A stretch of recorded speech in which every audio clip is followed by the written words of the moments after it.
Before anyone arrived, the house would always fall into a state of silence. The kind that left an echo, a silence that was too loud to disregard, was not the peaceful kind.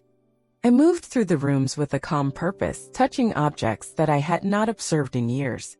Although I was preparing, I was uncertain about the intended recipient. He was on his way back. No longer a kid. I had observed photographs that were older than I am now, and they were defined in a manner that was indicative of the passage of time. However, it was not his visage that I had the most vivid memories of. His glance was inquisitive, searching, a gaze that made me feel seen in a way I was not accustomed to, rather than childish admiration. I cleaned the guest room 3 times that day. It was not soiled. I was unable to remain seated. During the summer, my fingertips gravitated to the shelf where he would place his backpack. The fresh linen retained a subtle lavender aroma.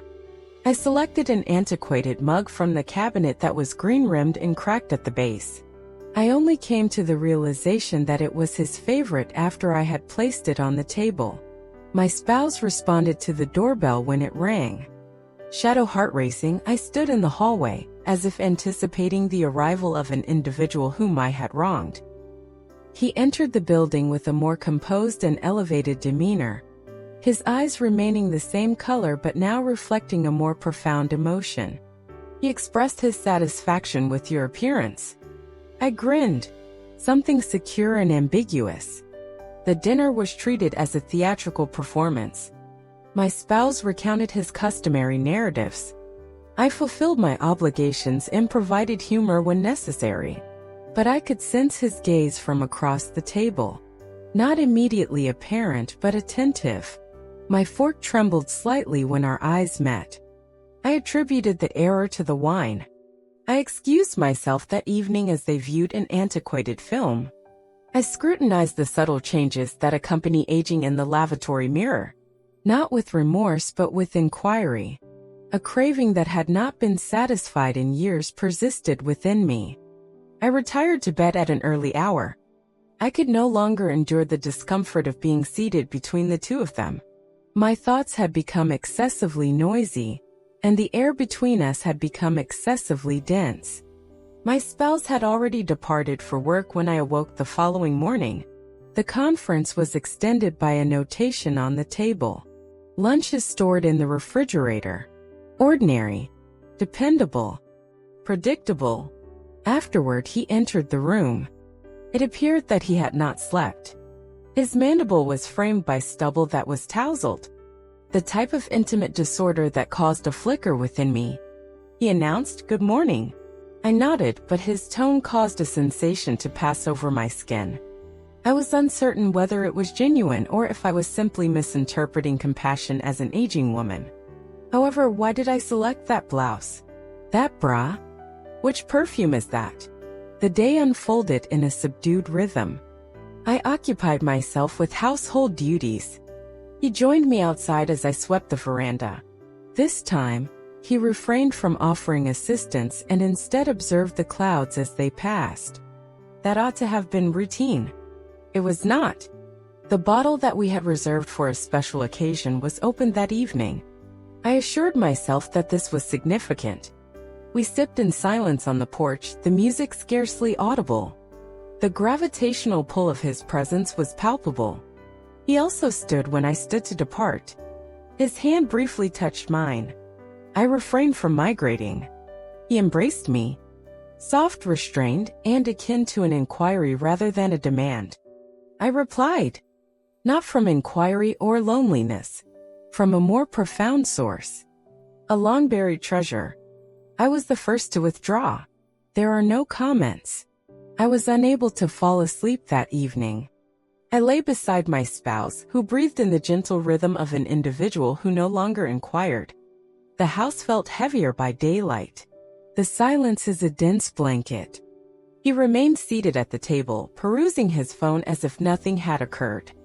I prepared tea. I refrained from speaking. I was unable to. I experienced an increase in the volume of all bodily sensations.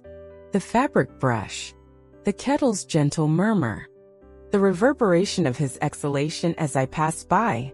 Subsequently, my spouse contacted me. He mentioned the lake home. There are only 3 of us. You require oxygen. It will be beneficial. I should have declined. However, I refrained from doing so. We were in the process of packing by the afternoon. I discovered that I was selecting clothing for the sake of appearance rather than for comfort. A garment that I had not worn in several years. A garment that is too delicate to disregard. It was a tranquil journey.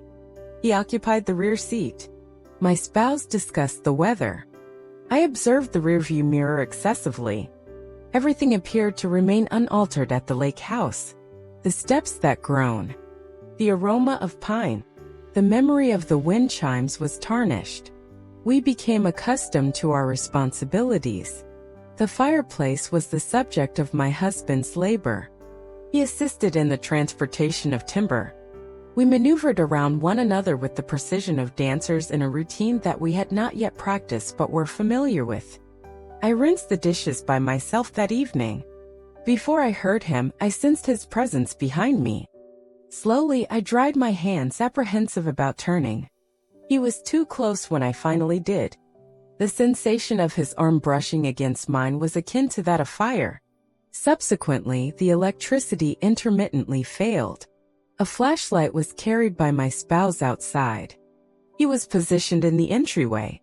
His jaw was caressed by shadows.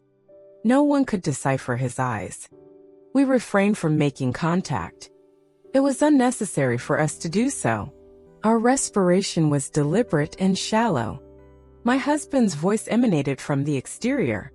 Before anything could occur again, we parted ways. However, the event had already transpired.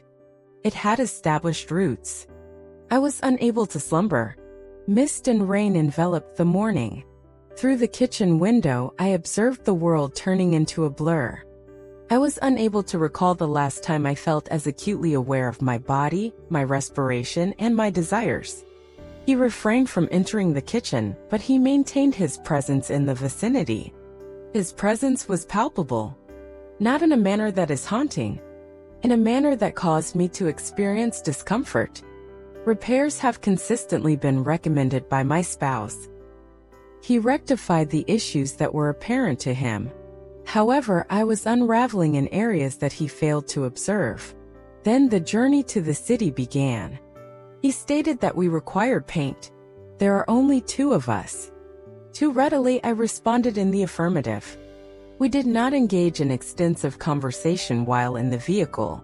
However, the atmosphere that separated us was evident. Every gaze, every brush of movement was magnified. I observed him lift crates at the store. The musculature in his arms that are concealed by a damp shirt. I was ashamed of myself for observing.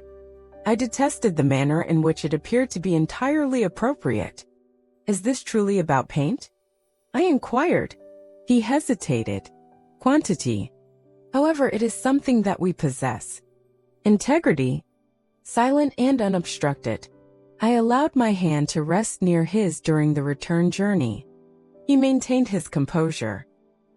He turned his palm upward as I placed mine over his fingers feeling warm and secure. We refrained from gazing at one another. However, it was unnecessary for us to do so. Everything remained unchanged at the lake estate.